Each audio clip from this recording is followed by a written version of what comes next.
Ya, kita sudah mengetahui bahwa kovektor itu adalah tumpukan dari garis atau deretan dari garis-garis. Seperti di video sebelumnya ya. Kovektor alfa, beta, gamma itu adalah tumpukan dari garis-garis atau jajaran dari garis-garis yang bisa membuat sebuah vektor itu menjadi skalar dari titik perpotongannya. Itu untuk visualisasinya. Nah, sedangkan vektor itu mempunyai komponen dan basis koordinat. Misalkan seperti ini, misalkan vektor V, ya. Vektor V jika ditulis dalam bentuk metrik, misalkan akan menjadi seperti ini, V1, V2, ingat indeks di sini kenapa di atas ya, untuk membedakan bahwa vektor tersebut adalah kontravarian. Nah, di sini adalah basis koordinatnya. Nah, jika ditulis dalam bentuk persamaan adalah seperti ini. V1 ini adalah komponennya, E1 ditambah V2 komponen dari vektor V2 E2 seperti ini. Nah, bagaimana dengan kovektor? Di video sebelumnya kovektor masih saya tulis seperti ini, misalkan alfa sama dengan 2, 1, nah hanya seperti ini. Tapi bagaimana sih sebenarnya kovektor itu ditulis? Dan apakah kovektor untuk mempunyai komponen atau basis? Saya akan memperkenalkan atau terdapat dua kovektor yang spesial. Ada dua kovektor yang spesial, yaitu di sini saya tulis epsilon 1 dan epsilon 2. Nah, epsilon 1 di sini, epsilon 1 E1, E1 ini adalah basis koordinat ya. E1 sama dengan 1. Epsilon 1 E1 sama dengan 1. Sedangkan epsilon 1 E2 itu adalah 0. Nah, ini yang membuat dia spesial, membuat epsilon kovektor 2 ini adalah spesial, yaitu epsilon 1 E1 sama dengan 1, epsilon 1 E2 sama dengan 0, epsilon 2 E1 sama dengan 0, sedangkan epsilon 2 E2 sama dengan 1. Nah, kita bisa tahu polanya. Jika epsilon 1 dengan E1 maka 1, tapi epsilon 1 dengan E2 dia adalah 0. Epsilon 2 dengan E1 adalah 0, epsilon 2 dengan E2 sama dengan 1. Kita lihat bahwa indeks dari epsilon dan indeks dari E itu sama, maka 1, jika berbeda maka 0. Nah, kita juga sudah mengenal yang namanya epsilon I E J, ya, J ini indeks dari E adalah sama dengan delta Kronecker atau Kronecker delta I J. Sudah tahu kita bahwa Kronecker delta I J ini jika I sama dengan J maka nilainya 1, sedangkan jika I tidak sama dengan J maka nilainya adalah 0. Nah, bisa kita lihat bahwa jika I sama dengan J adalah 1 dan I tidak sama dengan J itu adalah 0. Lalu berikutnya adalah jika epsilon 1 ini adalah kovektor ya. Vektor epsilon 1 kita aplikasikan ke dalam vektor V sama dengan epsilon 1 dikalikan dengan komponen dari vektor atau vektor V tersebut, yaitu V1 E1 ditambah dengan V2 E2. Nah, seperti ini.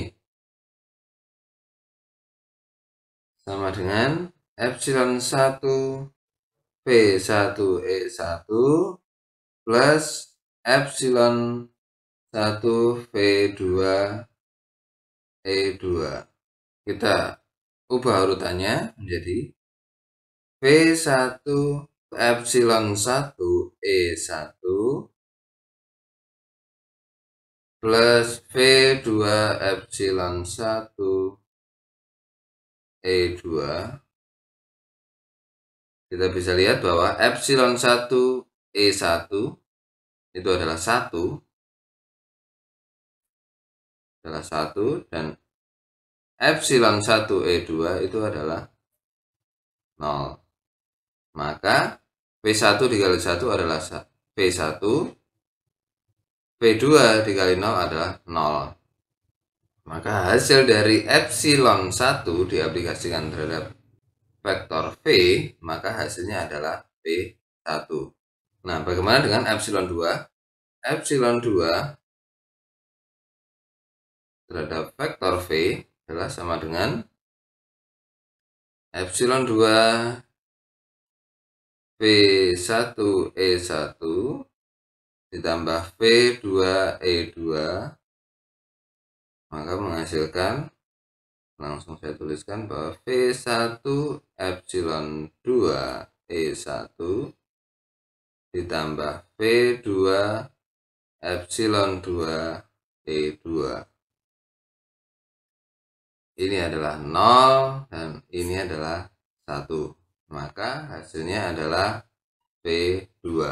Berarti bisa kita simpulkan bahwa epsilon I diaplikasikan terhadap vektor V, maka hasilnya adalah komponen dari vektor dengan indeks I. Nah, jadi ternyata jika epsilon 1 diaplikasikan terhadap suatu vektor, maka hasilnya adalah komponen vektor yang pertama. Jadi epsilon 1 maka hasilnya adalah V1. Jadi sesuai dengan komponen vektor yang pertama. Jika epsilon 2 maka hasilnya adalah komponen vektor yang kedua atau basis yang kedua. Bukan basis tapi komponen vektor di basis yang kedua, basis koordinat yang kedua. Untuk visualisasinya nanti saya akan dijelaskan mungkin di video berikutnya, karena saya juga harus menjelaskan tentang bagaimana cara menggambar sebuah kovektor di beberapa sistem koordinat, tidak hanya koordinat E1, E2, tapi bisa jadi E1 aksen, E2 aksen, dan seterusnya. Nah, jadi kita kembali ke epsilon I diaplikasikan terhadap vektor V sama dengan V dengan indeks I, atau komponen vektor dengan indeks I. Lalu misalkan ada sebuah kovektor alfa diaplikasikan terhadap vektor V, maka hasilnya sama dengan kovektor alfa dikali V1 E1 ditambah V2 E2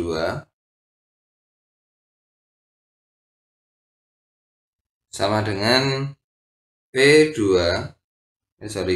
sama dengan V1 alfa E1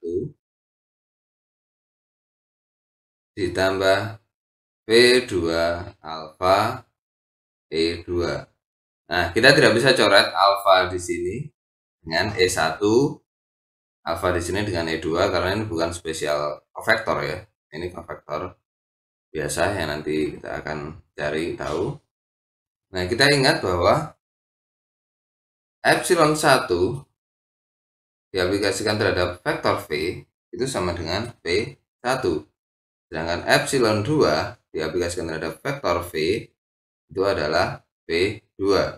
Maka kita substitusikan ke persamaan di atas adalah alfa atau kovektor alfa vektor V sama dengan V1 itu sama dengan epsilon 1 V.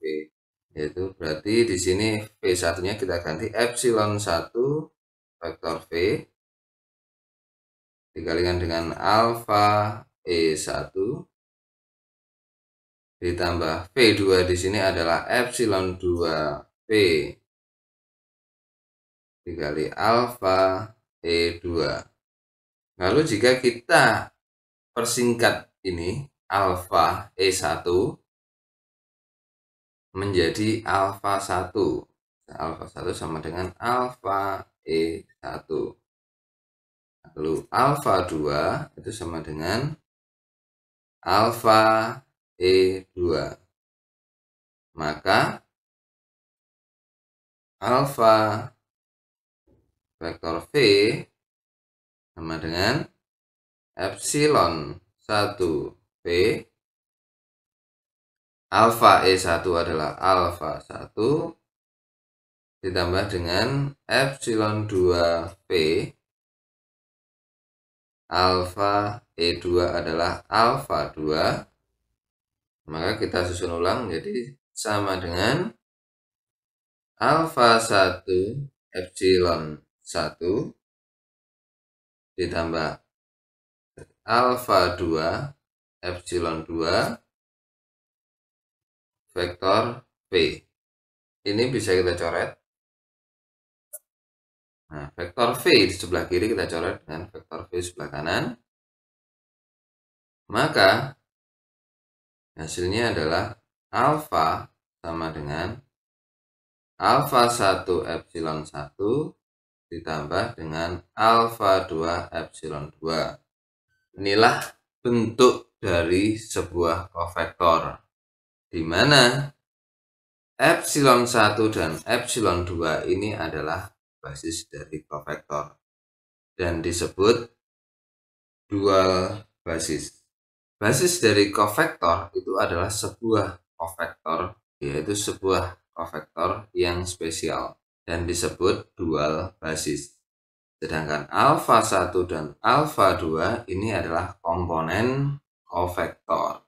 Oke, nanti kita akan bahas lebih lanjut di video berikutnya. Terima kasih.